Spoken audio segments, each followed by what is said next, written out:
네, 다시 이제 되게 오랜만에 그 해설 영상을 키게 되네요. 원래 그 수능 끝나고 바로 찍으려고 했지만 수능이 끝난 입장에서 별로 더 하고 싶지 않아서 약간 선을 놓고 있었는데 최근에 다시 오답 정리를 할 수 있는 기회가 돼서 한번 이번에 좀 힘들었던 지구과학 1 수능 문제 풀이를 해보려고 합니다. 이번에 1등 컷은 42점이었던 걸 알 수 있고요. 42점이고 그리고 평균이 24점이었던 거를 확인할 수 있었습니다. 그걸 감안해서 이번 전반적으로 수능 문제가 작년에 이어서 좀 어렵게 나온 부분이 있지 않나 생각이 듭니다. 바로 1번 문제 풀이를 들어가 보도록 하겠습니다. 평소와 같이 1번 문제는 되게 단순하게 풀 수 있었던 건데요. 뭘 요하는 게 아니라 그냥 그래프를 얼마나 잘 해석할 수 있느냐 능력을 파악하는 것 같습니다. 그래가지고 1850년에서 2019년 동안 전 지구의 기온 편차와 아시아의 기온 편차를 확인해가지고 가 그래프를 나타냈고, 그리고 A 기간 동안 CO2 농도를 나타낸 것이 이제 나 그래프라고 할 수 있겠습니다. 그래서 바로 문제를 풀어보게 된다면 가 기간 동안 기온의 평균 상승률 아시아가 전 지구보다 높다는 걸, 여기 지난 선이 아시아인 걸 확인할 수 있는데 여기 아래에 전 지구적인 그게 있기 때문에 그 기억은 맞는 선지가 되겠습니다. 두 번째는 나에서 CO2 농도의 연교차는 하와이가 남극보다 크다라고 하는데요. 하와이가 여기고 남극이 이런 그 변화의 폭을 봐보시면 남극의 변화폭은 얼마 크지 않지만 하와이 변화폭은 엄청 많이 나는 것을 확인할 수 있기 때문에 하와이의 CO2 농도 차는 확실히 남극보다 크겠구나 생각할 수 있게 됩니다. 마지막으로 A 기간 동안 전 지구의 CO2 농도가 높아지는 경향이 있다고 하는데요. A 구간이 여기에 있고 A 구간이 여기에 있는데 전 지구의 기온과 CO2 농도는 다 이렇게 올라가는 경향을 볼 수 있기 때문에 디귿도 맞는 선지가 되겠습니다. 따라서 정답은 5번이 되겠습니다. 자, 2번 문제 같은 건 플룸에 대한 문제인데요. 플룸 문제는 항상 빠짐없이 나오는 것 같습니다. 그래서 이 문제를 읽기보다는 그냥 이 그림을 보고 이 그림은 뭐 수능 특강에서도 많이 확인할 수 있었죠. 그래가지고 A에 섭입하는 해양판이 형성된다. A가 여기 있는데 여기 형성하는 해양판이 아마 태평양판이 아시아 대륙판 아래로 이렇게 섭입돼가지고 일본 열도라든지 이런 게 형성되죠. 그래서 해양판의 섭입에 의해서 형성된다는 게 맞다고 볼 수 있겠습니다. 그 다음 B에서는 태평양의 여러 화산섬이 형성될 수 있었는데 이게 열점에 의한 그런 열점과 관련있는 태평양 섬이라면 하와이가 바로 떠올라겠죠. 하와이 같은 경우에 여러 화산을 형성하기 때문에 니은도 맞다고 볼 수 있겠습니다. 그리고 마지막으로 그 기억이 여기죠. 기억이 여기 있는데 열점은 판과 같은 방향을 움직인다고 하는데 열점은 뭐 어딜 가나 항상 강조하는 게 열점이 움직이지는 않아요. 이게 가장 핵심이죠. 그래가지고 디귿 선지는 틀렸다고 볼 수 있겠습니다. 정답은 3번.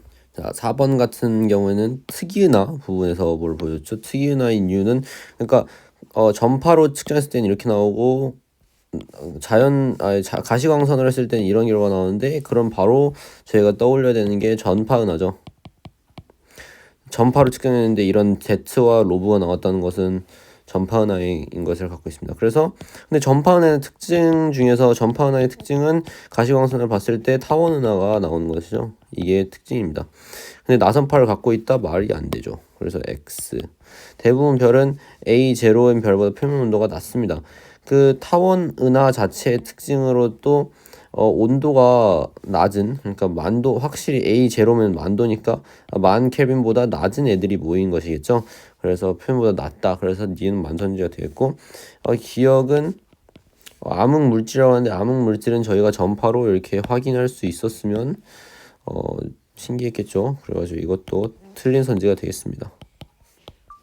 자, 이어서 좀 시간이 좀 지났지만 바로 이어서 4번 문제 풀이를 해보도록 하겠습니다. 4번 문제 같은 경우에는 이 실험에 따라서 그러니까 실험 과정을 보여주고 그리고 이 실험에 대한 뭐 그런 과학적인 원리에 대해서 물어보는 문제가 되겠습니다. 근데 일단 그 퇴적암이라는 핵심 이 포인트가 보이고요. 그리고 퇴적암의 형성 과정 중 뭐뭐를 설명할 수 있다라는 얘기를 해요. 그럼 저희가 생각해야 되는 거는 퇴적암의 형성 과정에는 어떤 과정이 있는가?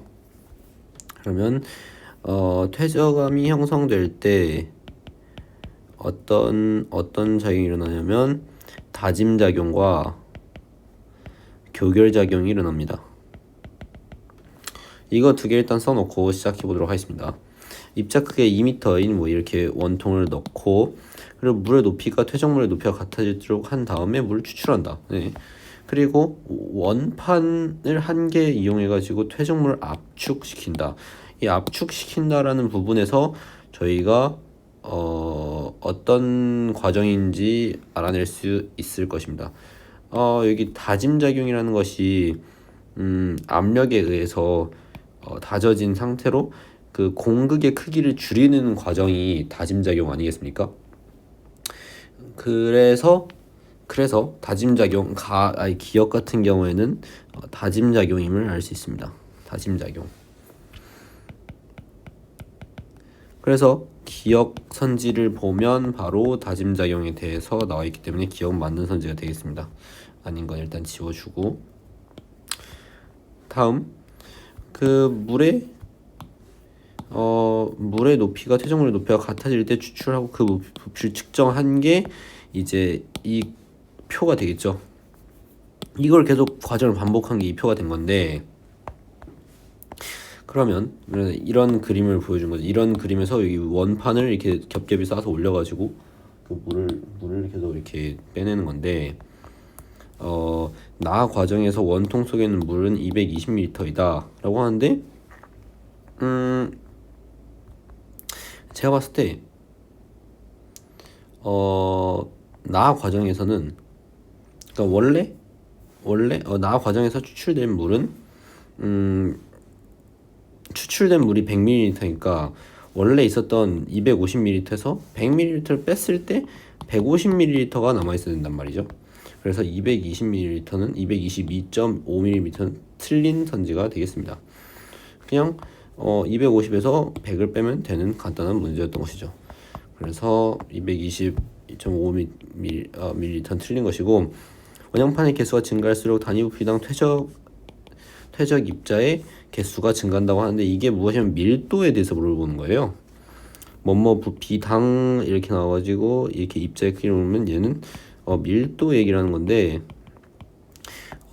이 공극의 크기가 줄어들면 줄어들수록 그 공극을 채우는 퇴적 입자들이 있을 것이기 때문에 다짐 작용이 활발해진다면 밀도가 증가하는 것을 확인할 수 있게 됩니다. 그래서 개수는 증가한다. 맞는 선지가 됐습니다. 그래서 정답은 3번이 되겠습니다. 자, 다음 문제는 5번 문제입니다. 5번 문제는 주결성이라는 이 핵심을 체크를 해주고 주결성 A, B에 대해서 이런 어떤 요소들이 있냐면 질량, 생명 가능 지대에 대해서 물어봤어요. 그러면 저희가 알아야 되는 것은 행성 가능 지대의 거리는 이 광도와 비례하고 이 폭도 광도와 비례한다. 이거 다 알고 있는 상태에서 문제를 풀어야 합니다. 그래서 질량이 일단 5고 0.5니까 광도를 따졌을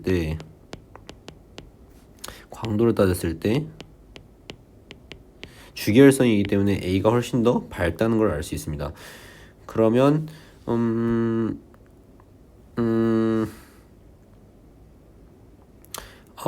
여기서 또 빼먹은 게 뭐냐, 생명 가능 지대에 위치한 행성의 공전 궤도 반지름에 대해서 물어보는 거예요. 그러니까 어디에 위치하냐라는, 그러니까 이게 생명 가능 지대라면 어디쯤이냐 이걸 물어보는 거죠. 근데 저희는 기억, 니은, 디귿, 리을에 대한 정확한 값을 알아내기보다는 여기서 뭐뭐는 뭐뭐보다 크다, 뭐 비교의 대상으로 쓰게 되는 거죠. 그래서 광도를 따졌을 때 A가 B보다 크다. 광도는 A가 B보다 크죠. G결성이기 때문에. 기역은 니은보다 크다. 공전궤도 반지름이 더 멀리 있을 거예요. A가 왜냐하면 광도가 더 크기 때문에 그 액체 상태에 물이 존재하기 위해서는 기역이 니은보다 더 커야 되죠. 근데 디귿이 리을보다 더 크냐? 디귿은 생명가능 아까 폭도 광도와 비례한다고 했죠.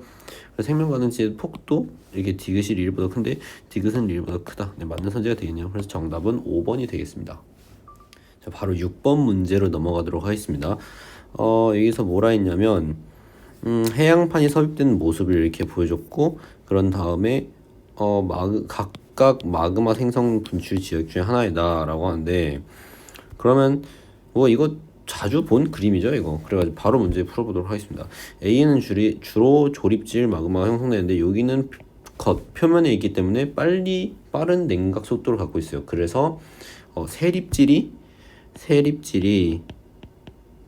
더 맞는 표현이겠습니다. 예, 그럼 틀린 거죠. B는 안산암질 마그마가 생성될 수 있다. B에서는 암산질 마그마가 생성될 수 있어요. 왜냐하면 자세히 설명드리자면 여기 아래서는 현무암질 마그마가 형성되고 여기 올라온 다음에 열에 의해서 대륙지각을 가열했을 때는 유문암질 마그마가 형성된단 말이죠. 근데 B는 여기 아래는 현무암질과 유문암질이 섞여가지고 안산암질 마그마가 형성된다고 볼 수 있겠습니다. 마지막 그래가지고 여기서 대륙지각에서는 암산암질 마그마가 분출되는 걸 확인할 수 있는 것이죠. 마지막으로 C에선 멘틀이 부분 용융돼 가지고 만들어진 물질이다. 네, 맞는 선택지가 되겠습니다. 멘틀이 원래는 감람암, 그래서 SiO2 함량이 40%대인 애들이 모인데 여기서 부분 용융이 일어났기 때문에 현무암질인 52% 정도의 이런 SiO2 함량을 가진 애들이 형성된 것입니다. 그래서 정답은 4번이 되겠습니다. 자, 7번 문제는 태풍 문제가 나왔습니다.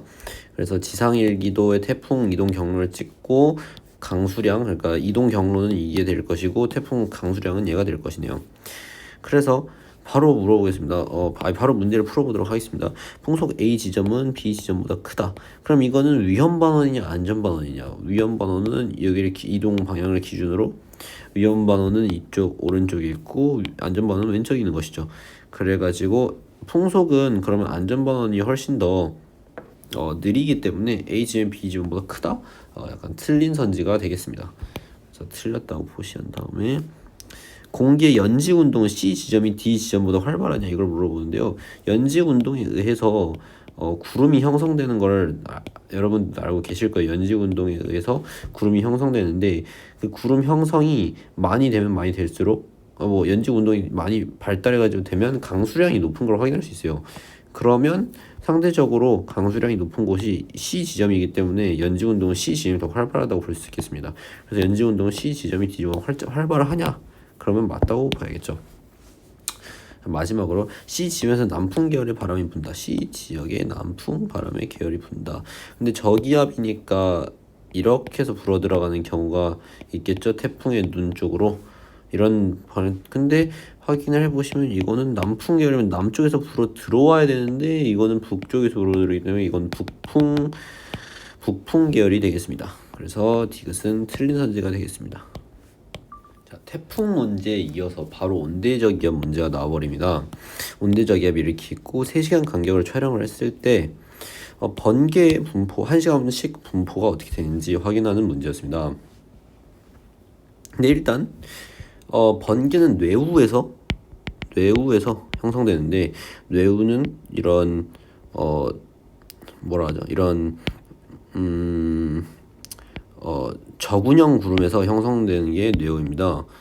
그리고 제가 직접적으로 이게 교육관에 나와 있지 않지만 번개가 형성되는 과정 중에서 이렇게 낙뢰가 떨어지려면 층운형이 아닌 이런 저군형 구름에서만 형성될 확률이 높기 때문에 온대 저기압에서 온난전선과 한냉전선 중 하나가 통과했다고 하는데 그냥 바로 이거는 온난전선, 한냉전선인 걸 파악하셔야 됩니다.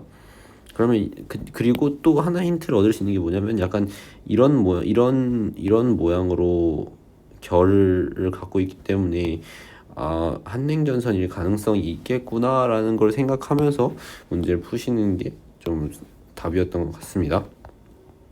그래서 이 중에서 이 구간과 1구간을 이거라 치고 2구간, 3구간이라 했을 때 이 기간들 중에서 A30의 전선면이 존재했을 때가 있었냐 하면 웬만하면 다 전선면이 이런 식으로 존재하는데 얘가 쭉 밀고 가면서 이게 한냉전선이 형성되는 거잖아요. 그럼 여기 이렇게 구름이 이렇게 생기고 구름이 이렇게 생기고 근데 T3 그러니까 3구간에서 존재했을 때 전선면은 이쪽 A 구간 위에 이게 존재했을 거라는 것을 예측할 수 있기 때문에 전선면이 존재했던 적이 있다고 볼 수 있겠습니다.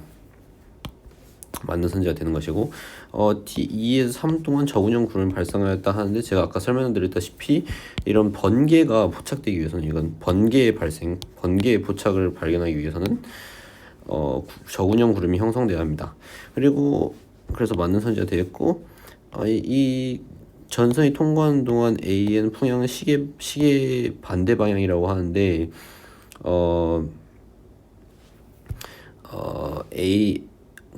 온대 저기압의 중심이 계속 이런 빨간색으로 표시해 드릴게요. A였으면 1구간이었으면 여기, 2구간이었으면 여기, 3구간이었으면 여기 정도의 존재를 했을 텐데 좀 어림풋이 잡아가지고 저기압이라고 한다면 이런 식으로 들어갔을 것이고 이런 식으로 들어갔을 것이고 이런 식으로 들어가지 않았겠습니까? 그러면 이런 식으로 가니까 이거는 시계 반대 방향이 아니라 시계 방향으로 바뀌었다는 걸 알 수 있습니다. 그래가지고 디귿 선지는 틀리게 된 선지가 되겠습니다. 따라서 정답은 3번. 자, 9번 문제 같은 경우에는 문제를 바로 읽지 않아도 A, B 중에서 나다가 있을 거라는 걸 뭐 이렇게 어렴풋이 짐작할 수 있는데 한번 문제를 읽어보게 된다면 가에서 해역 A, B 위치하고 나다는 각각 물린 순서는 없이는 이렇게 됐다 라고 설명을 하는데요. 일단 저희가 확실히 파악을 할 수 있는 것이 무엇이냐면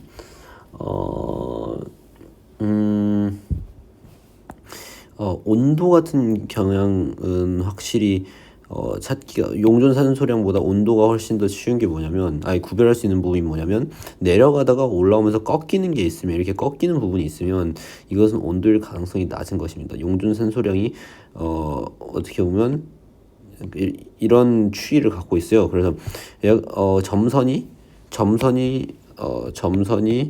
용존산소량인 걸 알 수 있고요. 용존산소 그리고 실선이 온도라는 걸 알 수 있죠. 그렇죠? 근데 또 여기서 A, B인 걸 구분하는 방법은 여기가 더 북쪽이고 여기가 더 남쪽에 위치하기 때문에 상대적으로 B 부분이 더 따뜻하겠죠. 그러면 실선이 더 따뜻한 곳 얘는 10도고 얘는 20도까지 올라가기 때문에 저는 바로 얘를 A, 얘를 B라고 판단했습니다. 그럼 문제 풀기가 훨씬 더 쉬워집니다. 나는 A에 해당한다. 맞죠? 표층에서 용존산소량은 A가 B보다 작다고 하는데 A가 B보다 크죠. 그래서 A가 B보다 그래서 얘는 틀린 선지고요. 수온약층은 A가 B보다 뚜렷하다고 하는데요. 수온약층이 뚜렷하기 위해서는 표층의 수와 그러니까 혼합층과 그 아래에 있는 심해층 사이에 온도차가 커야 합니다. 근데 온도차가 크려면 표면에 있는 해수가 온도가 높아야겠죠. 그럼 상대적으로 A보다는 B가 더 뚜렷하겠죠. A가 B보다 뚜렷한 게 아니라 거꾸로 B가 A보다 뚜렷한 걸 볼 수 있겠습니다. 그래서 정답은 기억이 되겠습니다. 자, 10번 문제 풀이 시작해 보도록 하겠습니다. 10번 문제 같은 경우는 수능 특강, 수능 완성이 잔뜩 나온 유형이죠. 그냥 틀리면 약간 아쉽습니다. 많이 아쉽습니다. 그래서 A, B, C는 각각 시생대, 원생누대, 현생누대 중 하나이고 나는 초대지역 로디니아의 모습이다. 근데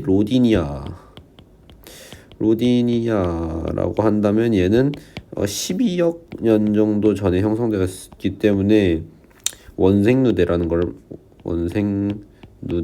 것을 바로 알아차려야 합니다. 그리고 시생누대, 원생누대, 현생누대 순서라면 시원현 이렇게 나옵니다.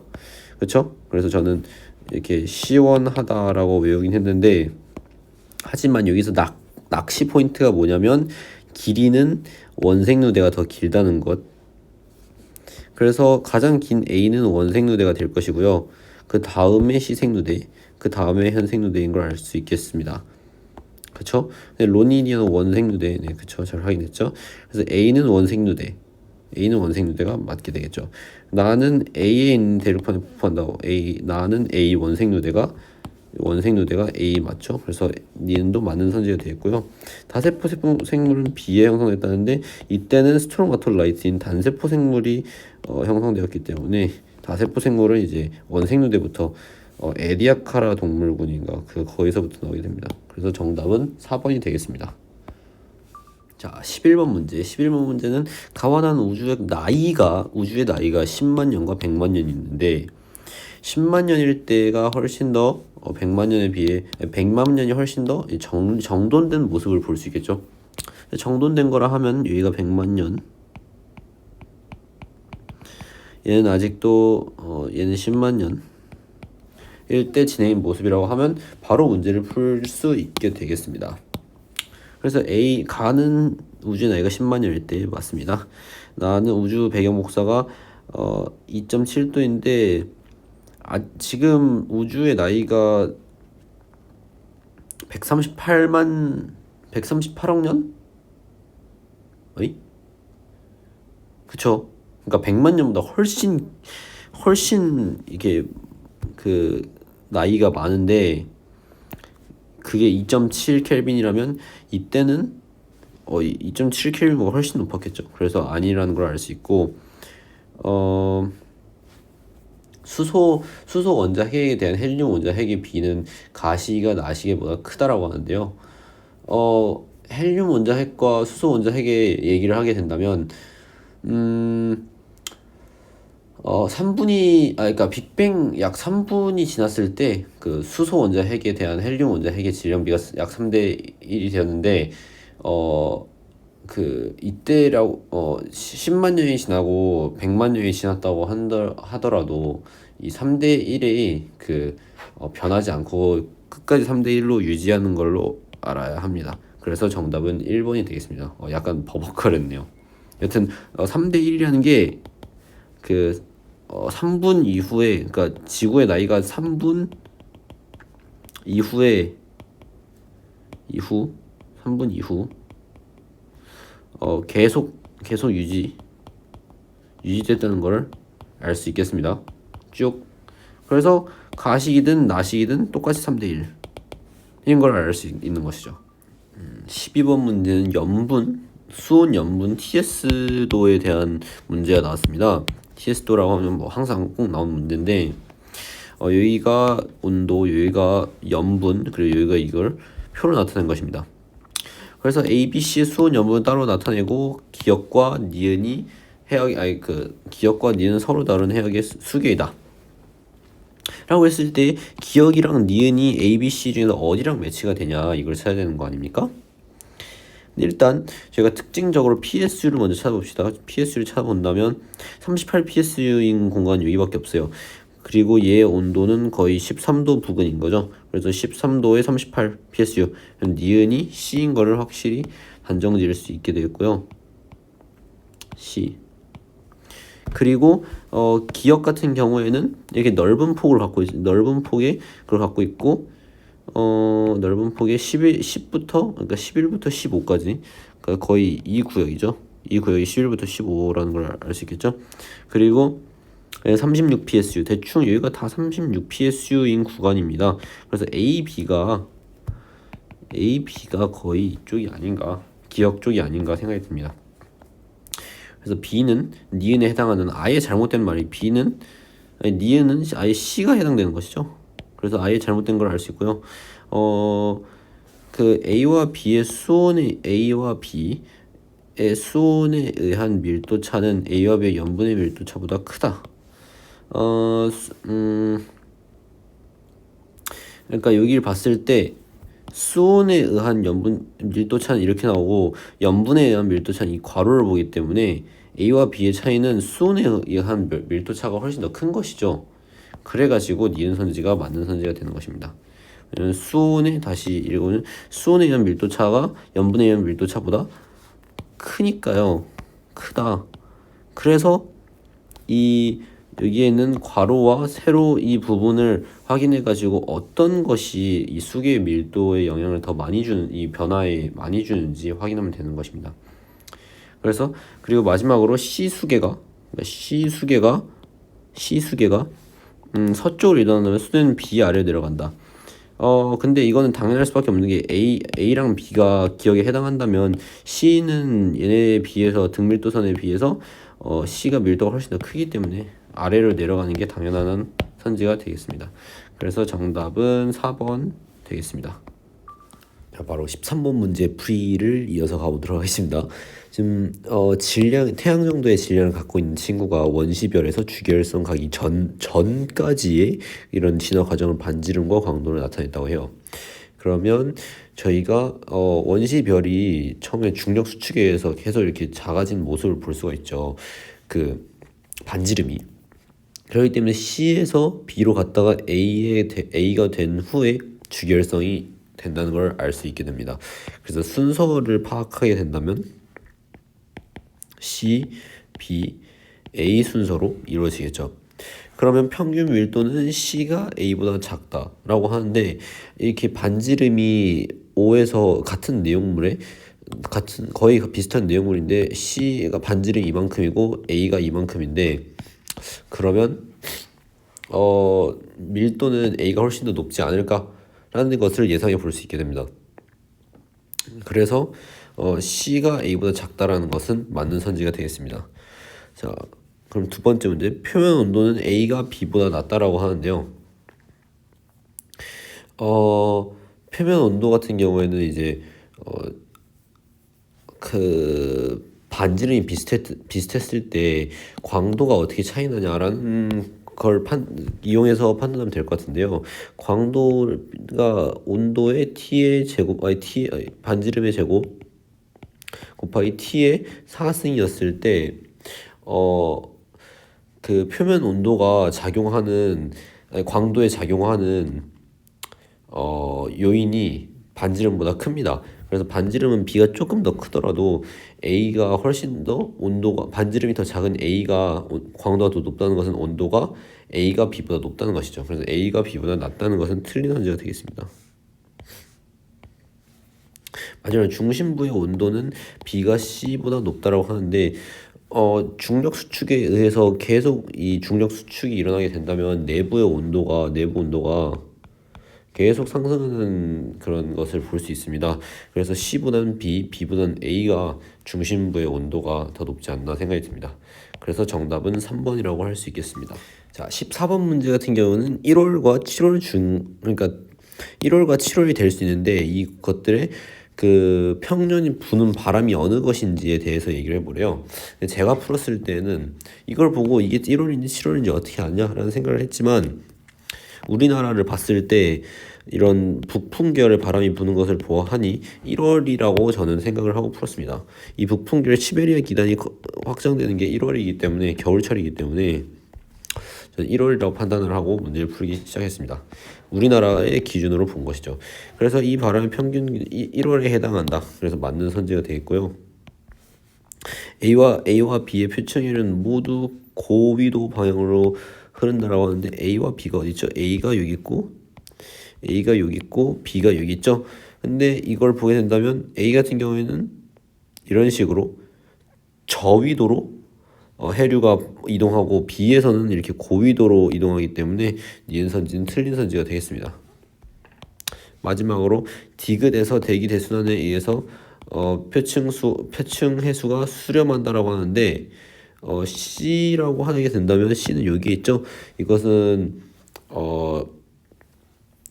해수가 이런 무역풍대를 이렇게 갖고 있어요. 그럼 무역풍이라고 하면 적도가 여기 있을 때 이런 식으로 풀게 되는데, 에크만 수성에 의해서 북반구는 오른쪽으로 해수가 전반적으로 이동하고 그 이동 방향의 왼쪽에 남반구가 이동하기 때문에 오히려 여기 중간에 수렴이 아닌 발산이 일어나게 되는 곳입니다. 그래서 디귿선지가 틀리게 되는 것이죠. 파란색. 그래서 정답은 1번이 되겠습니다. 자, 15번 문제 같은 경우에는 이번 수능의 핵심 킬러였다는 생각이 듭니다. 전 딱 이걸 보자마자 문제를 정확히 안 읽고, 여기가 77MA고 여기가 62MA니까 해령이 여기 중간쯤에 있겠거니 라고 생각을 해서, 지금 정자긋기이기 때문에 정자긋기를 기준으로 여기 좌우로 분포할 것이다. 그래서 해령이 여기 근처에 있을 것이다 라는 생각을 해가지고 풀었지만, 문제를 잘 읽는 게 되게 중요하다는 걸 이 문제에서 깨달을 수 있었습니다.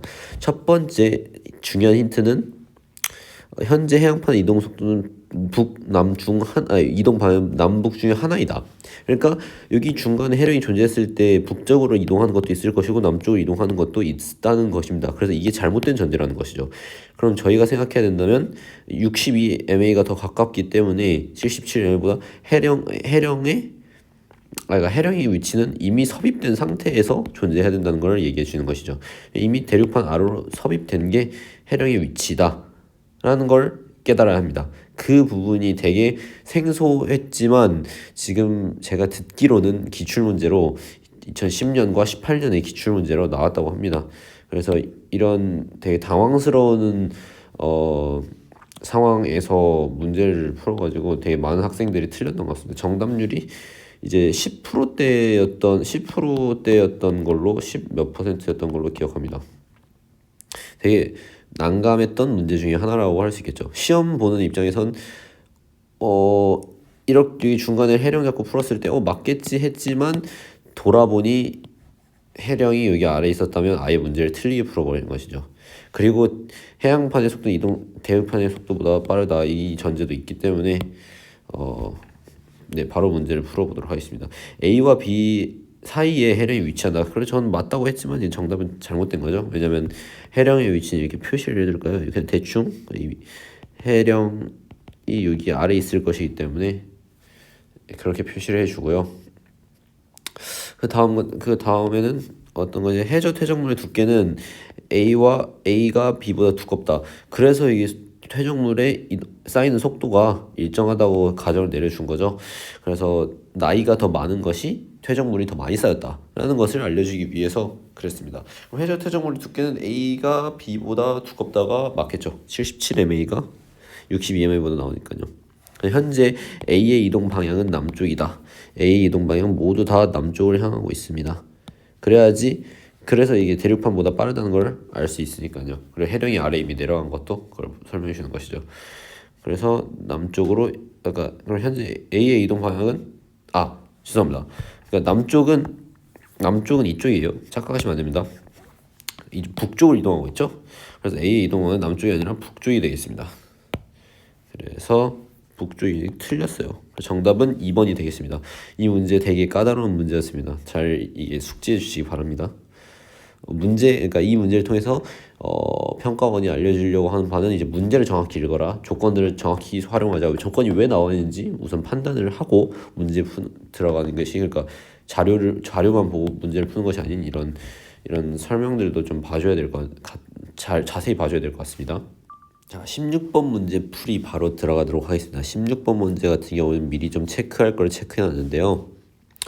일단 저희가 먼저 두 가지 조건, 일단 다시 또 문제를 되게 정확히 읽어줘야 돼요. 일단 가나다 중에서 주결성은 2개, 그리고 나와 나는 겉보기 밝기가 같다라는 걸 알려줬어요. 그럼 일단 제가 그 파장에 대해서 그 태양에 비해서 얘네들이 그 표면 온도가 몇 배인지에 대해서, 그러니까 온도가 몇 배인지에 대해서 알아낼 수 있었고요. 나는 5배, 다는 2배였던 걸 알 수 있어요. 근데 그러면 저희가 일단 확인할 수 있는 거는, 온도가 증가했는데 절대 등급이 4.8에서 9.8이 됐다는 것은 얘는 주결성의 조건, 주결성은 질량이 증가할 때 주결성은 온도와 또 같이 증가하죠, 비례하면서. 근데 온도가 증가했는데 절대 등급도 같이 이렇게 감소를 해야 되지만 그 감소되지 않은 절대 등급을 볼 수 있어서 다는 주결성에서 벗어나게 됩니다. 그렇다면 가나다 중에서 두 개 있었다 하니까 가와 나가 주결성이 되겠죠. 얘는 아니게 되는 것이고요. 그렇게 된다면 저희가 이제 두 번째로 확인해야 되는 게 바로 선지로 들어가게 된다면 이제 기억선지, 기억은 0.125이다. 저희가 그럼 이용해야 되는 거는 이제 태양과 가를 비교하는 과정입니다. 바로 여기 광도 공식, 광도는 R의 제곱 곱하기 T의 4제곱이라는 걸 조금 변형시켜 가지고 바로 온도가 나올 수 있게 변형을 하는 식이거든요. 그래서 온도의 제곱이라면 광도는 지금 몇 배 차이냐면 100배 차이죠. 그러면 T 제곱이 한다면 얘가 10분의 R이 몇 배 차이죠? 2.5죠. 그러면 이렇게 또 풀어주게 된다면 2분의 5분의 1분의 10이니까 5분의 20, 즉 4입니다. 근데 제곱을 시켰기 때문에 t는 2인 것이 나오게 되는 거죠. 그러면 t는 2인데 그럼 2t 제로니까 결국에는 기억은 0.25가 되겠습니다. 그래서 기억은 0.125가 아닙니다.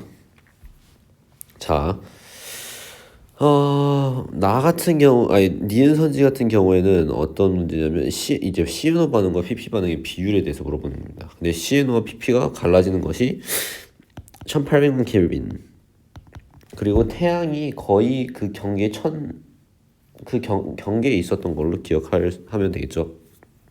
근데 저희가 보기에는 이 태양의 온도의 5배의 그런 값을 갖고 있는 애는 대부분 다 CNO 반응을 한다고, 그러니까 많은 비중을 CNO 반응을 한다고 생각하면 되겠습니다. 이건 그래가지고 나가 태양보다 작다라고 하는 것이, 이 비율이 작다라고 하는 것이 CNO 반응은 나가 훨씬 더 태양보다 많이 일으키기 때문에 분모가 커지지 않습니까? 그럼 PP 반응은 그냥 그대로 있다 하더라도 분모가 증가한다면 숫자 자체가 작아지기 때문에 나가 태양보다 작다고 해도 되겠습니다. 그래서 니은 선지가 맞는 선지가 되겠습니다. 자, 마지막으로는 이제 거리에 대해서 물어보는 문제가 되겠는데요. 거리 같은 경우에는 저희가 이 문제에서는 이제 마지막 조건인 나와 다의 겉보기 밝기가 같다는 것을 이용해야 됩니다. 일단 온도가 다르고, 어이구야, 깜짝 놀랐네요. 일단 온도가 다르고, 일단 얘는 절대 등급을 알기 때문에 얘도 절대 등급을 구해줘야 하는 지금 상황인 거죠. 그래서 겉보기 밝기를 이용하게 된다면 겉보기 밝기는 거리의 제곱에 분의 광도를 하면 겉보기 밝기를 구할 수 있게 됩니다. 근데 얘네 둘이 같다는 것이죠. 그래서 일단 나와 다 같다는 걸 생각하게 된다면 저희가 뭘 해야 되냐면 우선 저희가 절대 등급을 구해야지 이 반지름 값을 구하게 되고, 그 반지름 값을 구한 다음에 저희가 이 거리를 다 확인해서 구할 수 있기 때문에 이 절대 등급부터 구하는 과정을 보여드리겠습니다. 그러면 광도는 R의 제곱 곱하기 T의 4제곱인데 광도가 같다고 했으니까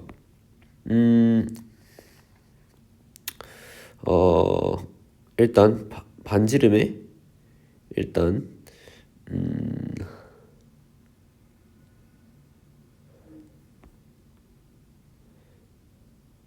자, 17번 문제 풀이를 시작해 보도록 하겠습니다. 17번 같은 경우에는 많이 본 문제죠. 이 위에는 그 동서 편차, 방향 편차, 바람의 편차. 그리고 나는 이제 A, B 시기 중 한 시기에 20도 등수온선의 깊이 편차를 나타낸 것이죠. 그쵸? 그러면 이제 이런 문제는 몸에 벨 정도로 풀었을 겁니다. 이제 만약에 수능을 준비 잘 했다면 잘 풀렸을 텐데, 일단 그 플러스가 어떤 것을 의미하는지 마이너스가 어떤 것을 의미하는지 편차를 이게 찾아갑니다. 그리고 플러스는 서풍, 마이너스는 동풍이라는 걸 알 수 있게 되는 것이죠. 그러면 여기 A 부분과 B 부분에 대해서 알아야 된다면, B는 상대적으로 동풍이 부는 것이기 때문에 이런 식으로 바람이 불고 세게, 그리고 그러니까 여기 여기 플러스 부분인 A 부분은 상대적으로 서풍이 조금 분다는 얘기를 생각해 볼 수 있습니다. 그러면 일단 표시를 해두고 시작하겠습니다. 서풍, 동풍. 동풍이 평소보다 강해졌다는 것은 대충 라니냐 이런 부분, A 부분 엘니뇨라고 생각하면 문제를 풀면 나쁘지 않을 것 같습니다. 그런 다음에 이 부분 같은 경우에는 상대적으로 20도 수온선이 이렇게 깊이 내려가고 있어요. 그렇죠? 관측값이 평균값에 의해서 평소보다 많이 20도 등수온선의 깊이가 점점 깊어진다는 것이죠. 그러니까 20도 등수온선이 이렇게 깊어진다는 얘기는 그 위에 그만큼 더 뜨거운 물들이 위에 있다는 것이죠. 그럼 이게 뭘 의미하냐? 이것은 엘니뇨 시기를 얘기하고 있는 겁니다. 이렇게 깊이 편차가 깊어진다는 것은 20도 위에 더 온도가 높은 애들만 쌓이기 마련인데, 그렇게 된다면 이 시기는 A인 엘니뇨 시기입니다.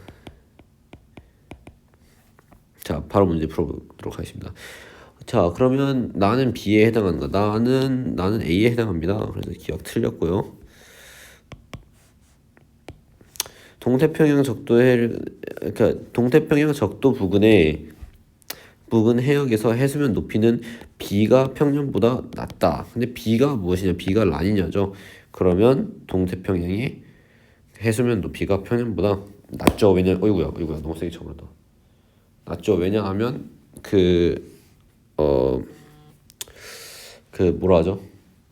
용승 현상, 바람이 더 많이 불고 무역풍의 세기가 더 세기 때문에 상대적으로 더 그거라고 할 수 있겠습니다. 뭐라 하죠? 네, 연안 용승이 많이 일어난다는 것을 볼 수 있습니다. 그래서 평소보다 해수면 높이가 낮다는 것을 알 수 있습니다. 그리고 적도 부근의 동태평양 빼기 서태평양의 기압차라고 했을 때는 동태평양의 해면 기압이 클수록 더 크게 된다는 것이잖아요. 근데 A 시기가 엘니뇨 시기인데 엘니뇨 시기의 동태평양은 저기압이 존재합니다. 그러니까 상대적인 저기압입니다. 동태평양이. 그래가지고 B시가 상대적으로 라니냐일 때가 더 동태평양 해역의 온도가 기압이 높은 것이죠. 그래서 그때 이렇게 상대적으로 고기압인 것이죠. 그래서 A와 B가 바뀌었다면 맞는 선지가 되겠지만 지금은 잘못된 선지인 것을 확인할 수 있었습니다. 그래서 정답은 2번 선지가 되겠습니다. 자, 18번 문제도 문제부터 살펴보자면 A와 B 각각의 은하가 예전에 과거에 방출했던 빛을 현재 봤을 때 어떻게 되는지 이걸 파장값으로 설명해 준 것이고요. 두 번째 나 같은 경우에는 각 시기에 어떤 요소들의 비율에 대해서 이렇게 알려준 것입니다. 자, 그러면 일단 살펴보게 된다면 우리 우주를 봤을 때 크게 세 가지 그런 조건들이, 세 가지 세 가지의 물질이라고 해야 되나? 물질이라고 하면 틀리게 되는데, 하여튼 보통 물질, 암흑 에너지가 있어요. 근데 여기서 유일하게 증가한 것은 암흑 에너지고 나머지 둘 다 감소했다는 걸 알 수 있어요. 얘는 증가하고 나머지는 감소. 이 그래프를 통해서 살펴보게 된다면 T1이 과거라면 두 개가 감소해야 되는데 여기서 감소하고 얘네들은 오히려 증가해 버립니다.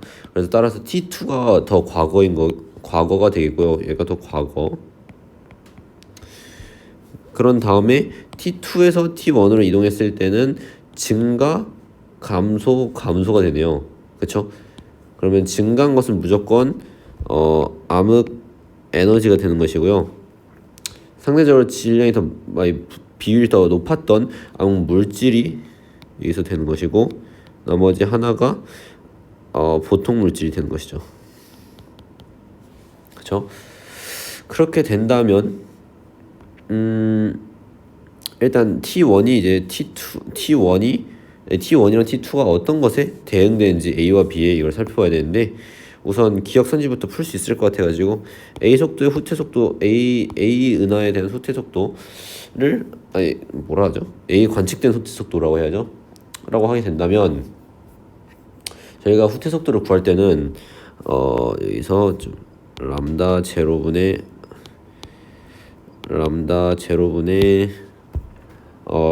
람다 빼기 람다 제로 곱하기 C를 했을 때 후퇴 속도 나오죠.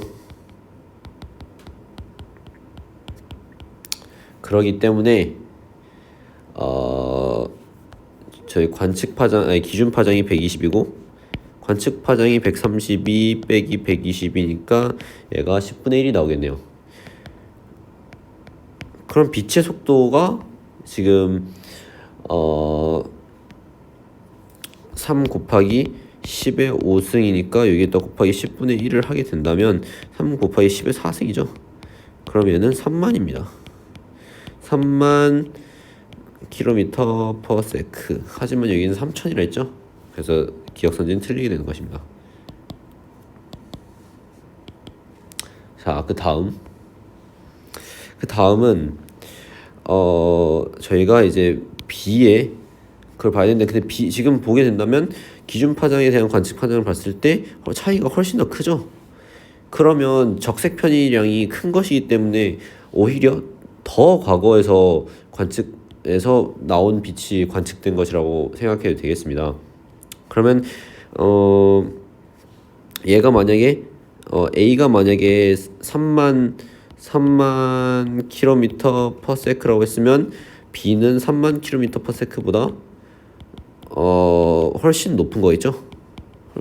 그렇게 된다면 저희가 어떻게 대응을 시켜야 하냐면 T2를 B와, 왜냐면 훨씬 더 과거니까 T1을 A와 대응을 시키면 맞는 답이 되겠습니다. 그럼 B는 T2의 전체이냐 라고 물었을 때 맞는 선지가 되는 것이고, 우주를 가족시키는 요인은 B인가 라고 했을 때 이건 물질이죠.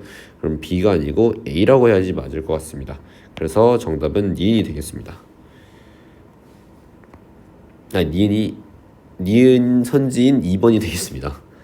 자, 19번 문제도 풀어보도록 하겠습니다. 이 문제도 되게 흔한 문제죠. 저희가 자주 봤던 문제들이고요. 어느 지역에 A와 B가 있을 것이고, 그리고 시간에 따라 방사성 동위원소 곡선을 다해서 나타낸 것이죠. 그리고 A와 B에 포함된 함량은 각각 25%에서 12.5%, 그리고 서로 다른 하나입니다. X랑 Y 중에서 어떤 것인지 대응을 하는지 찾고, 그리고 두 지역이 쉐일에서는 삼엽층이 나왔다는 힌트를 하나 줬어요. 그렇습니다. 이걸 일단 형광펜 표시를 해두도록 하겠습니다. 그러면 저희가 뭐부터 해야 되냐면 일단 반감기부터 찾아야 합니다. 반감기를 찾았을 때 50%에다 선을 딱 긋고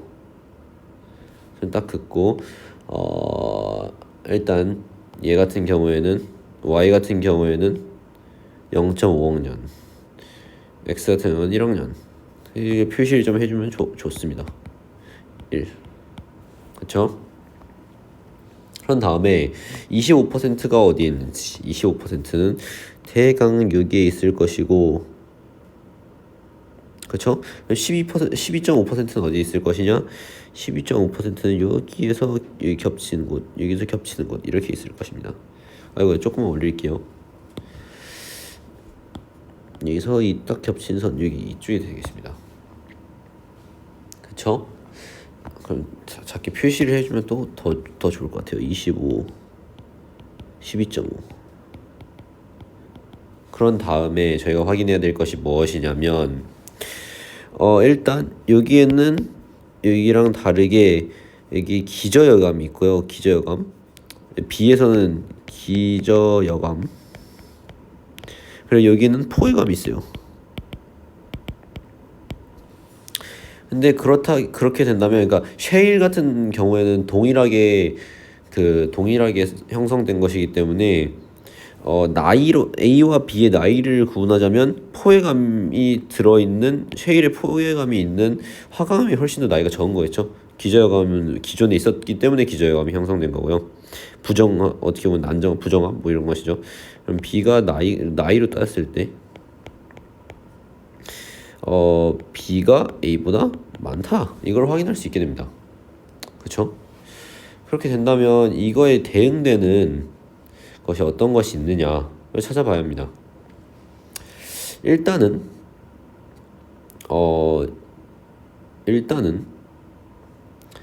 나이가 더 많은 것은 일단 여기 앞쪽에 있을 것입니다. 여기 앞쪽에. 그쵸? 그렇게 된다면 나이가 더 많은 것이 X가 되겠죠. X가 될 것인데 X가 25%냐? 그러니까 나이가 더 많은 게 이쪽에 있어야 될 텐데, 왜냐하면 여기 아래로 내려가면 12.5%보다 작기 때문에 이 성립할 수가 없어요. 그래서 나이가 많은 B는 무조건 X에 걸쳐져 있어야 되기 때문에 X의 몇 퍼센트이냐, X의 몇 퍼센트이냐 찾아봐야 되는데, 만약에 X가 25%라면 딱 2억에 걸쳐 있어요. 근데 2억에 걸쳐 있는데 쉐일에, 그렇다면 2억에 걸쳐 있을 때 쉐일에는 삼엽층이 있을 수가 없어요. 왜냐하면 삼엽층은 고생대에서 존재했기 때문에 2.5억 년에서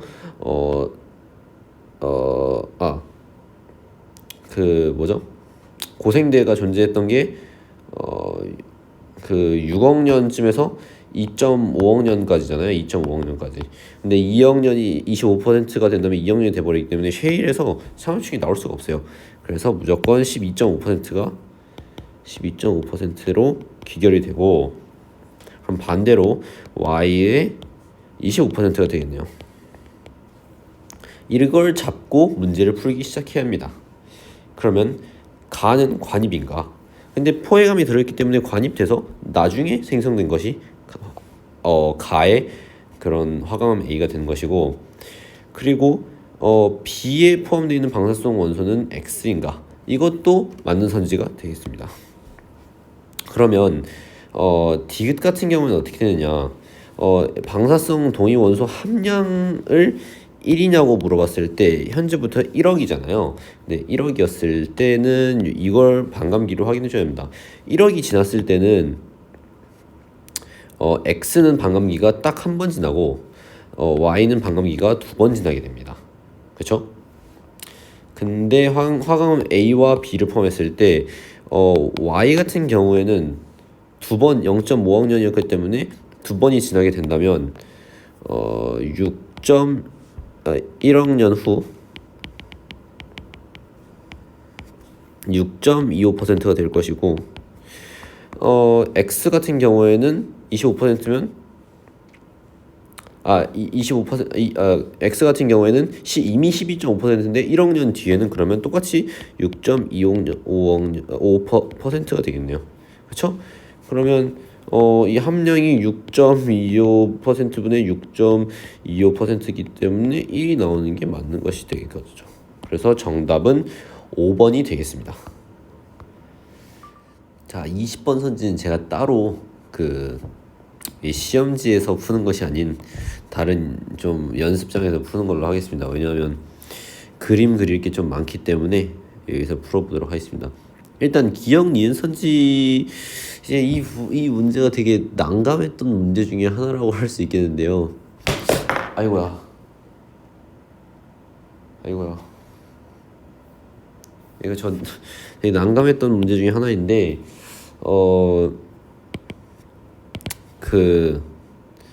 시간이 좀 더 이걸 30분 안에 푸는 게 맞나라는 생각이 많이 들었습니다. 애초에 15번부터 되게 되게 뭐라 하죠? 되게 어지러웠던 문제인데 20번까지 이런 솔직히 수능장에서 풀 시간이 좀 제대로 읽어볼 시간이 부족하지 않았나 생각이 듭니다.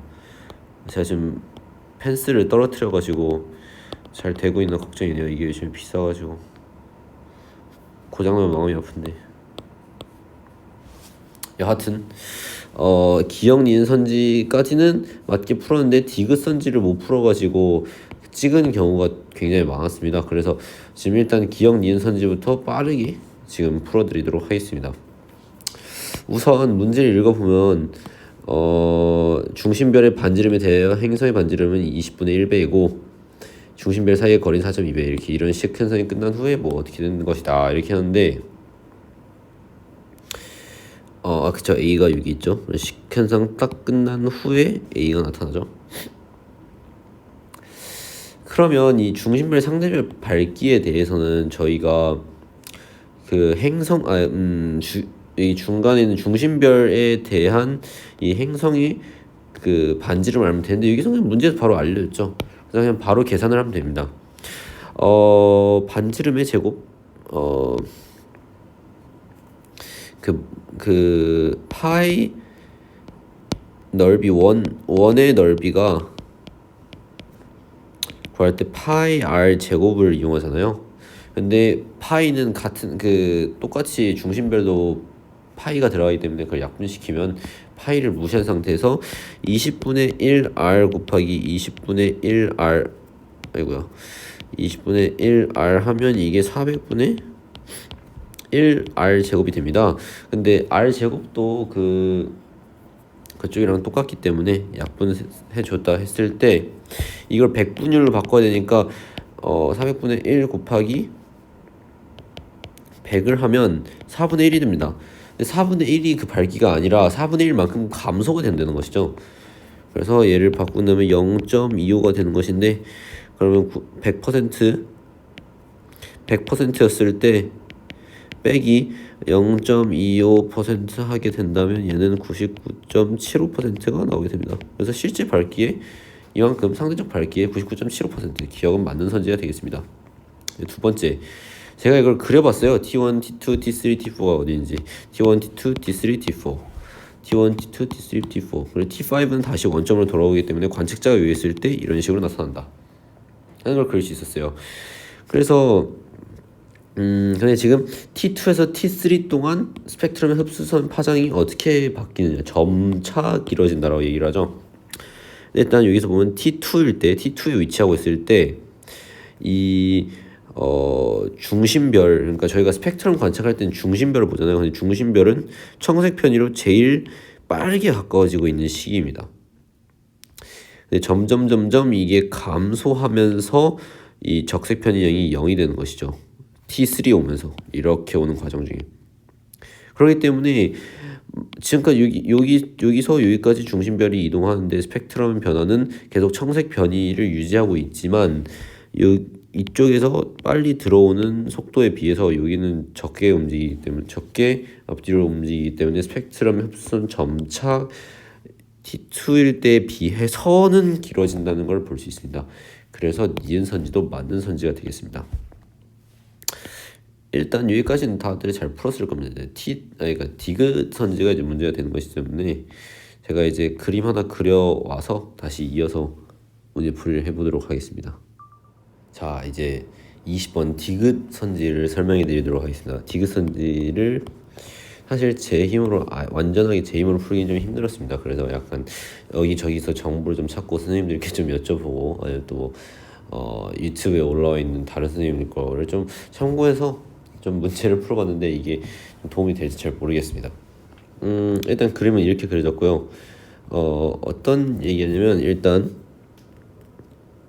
그 시현상이 끝난 직후의 상황을 그렸습니다. 여기 A, E 부분이 그걸 얘기하고 있기 때문에 자세히 보시면 여기 딱 끝났을 때 이걸 얘기하고 있죠.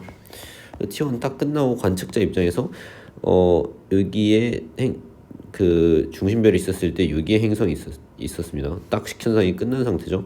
그런 다음에 얘를 여기로 이렇게 이동을 시키면 각각의 반지름을 알아요. 저희가 R인 걸 알고 얘가 20분의 1R인 걸 알아요. 그리고 또 어떤 힌트가 주어졌냐면 행성의 중심과 중심별 사이의 거리는 중심별의 반지름의 4.2배이다. 그래서 이걸 또 적용시키기 위해서 이 부분이 4.2R인 걸 알 수 있어요. 근데 얘가 소수로 되어 있기 때문에 얘도 소수로 바꿔주면 편하겠죠. 그래서 바꿔주면 20분의 1R이니까 1.05R 이라는 걸 확인할 수 있어요. 그러면 바로 알아볼 수 있는, 바로 알아보기 좀 힘들었겠고 좀 보다 보면 여기가 1대4라는 비율을 갖고 있다는 것을 볼 수 있습니다. 그럼 1대4라는 비율을 갖고 있다는 거죠. 1대4. 그쵸? 그러면 저희는 그리고 또 한 가지, 일단 여기 저희가 구한 T2 있잖아요. T2. 그러니까 이 중심별의 시선 속도가 A일 때 T2는 가장 최대의 공전 속도를 갖고 그러니까 최대의 시선 속도를 갖고 있을 때, 즉 공전 속도가 일정하다는 거예요.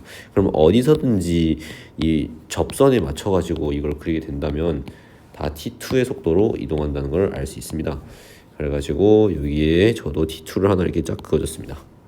그쵸? 그럼 이 부분의 비율과 저희 시선 속도의 비율만 알게 된다면 이 시선 속도가 여기에 있는 이 T2의 비율과 몇 대 몇인지 저희가 알아내기만 한다면 디귿선지는 그냥 풀릴 수 있게 되는 것이죠. 약간 기하적인 측면이 필요한데 얘가 1대4인 거를 알 수 있을 때 여기를 세타라고 잡아주게 된다면, 여기 이 세타라고 잡아주게 된다면 평행한 것에 의해서 이쪽 이 각도 세타가 됩니다. 이 그냥 엇각이라고 하죠. 그리고 저희가 아까 접선이라고 했잖아요. 원의 접선이라면 여기는 직각일 수밖에 없습니다. 그쵸? 근데 여기가 이 부분이 세타라고 했기 때문에 이 삼각형만 봤을 때 여기 안에 있는 이 삼각형을 봤을 때 여기는 이 각은 90 세타가 되는 겁니다. 그쵸? 그리고 이 부분에 대해서, 이 선분에 대해서는 아직 설명을 안 해주셨는데요. 실질적으로 여기 이쪽으로 공전을 하고 있는 과정 중에 이제 아예 정중앙 여기에 그 중심별이 존재하지 않기 때문에 약간의 시선 속도가 존재하게 됩니다. 그래서 이걸 약간의 시선 속도를 어떻게 만들었냐면 이제 힘의 분리, 그러니까 옆으로 가려는 벡터와 저희와 가까워지려는 벡터가 시선 속도와 관련이 있기 때문에 이걸 분리시킨 겁니다. 그러면 이렇게 된다면 이 공전 속도, 그러니까 원래 고유 속도와 이 시선 속도의 이 관계도 여기 직각이 이루어져 있기 때문에 이 90 세타 그리고 직각이 있으면 어쩔 수 없이 여기도 세타가 됩니다. 이 각도 세타가 됩니다. 그렇게 된다면 또 자주 봤던 그림인 세타와 직각과의 관계, 여기도 직각, 이게 너무 이걸 삼각형이라고 쳐줬을 때 이 직각과 여기 있는 직각, 다시 여기 있는 직각과 여기 있는 세타각에 의해서, 직각과 세타각에 의해서 여기가 AA 닮은 삼각형이라는 걸 알 수 있습니다. 그쵸? 근데 아까 여기가 빗변이 4 그리고 밑변이 1이라고 했을 때 4대 1인 조건을 확인할 수 있었습니다. 그러면 T2, 여기가 T2라고 했을 때 이때의 시선 속도 A, 이 상황이 A죠. A의 시선 속도는 여기가 4이고 여기가 1이니까 T2의 4분의 1이라고 해도 과언이 아닌 것이죠. 그래서 정답은 디귿도 맞다는 것입니다. T2일 때 4분의 1배, A 속도의 4분의 1배. 그래서 디귿선지도 맞는 선지가 되겠습니다. 그래서 정답은 5번이 되겠습니다.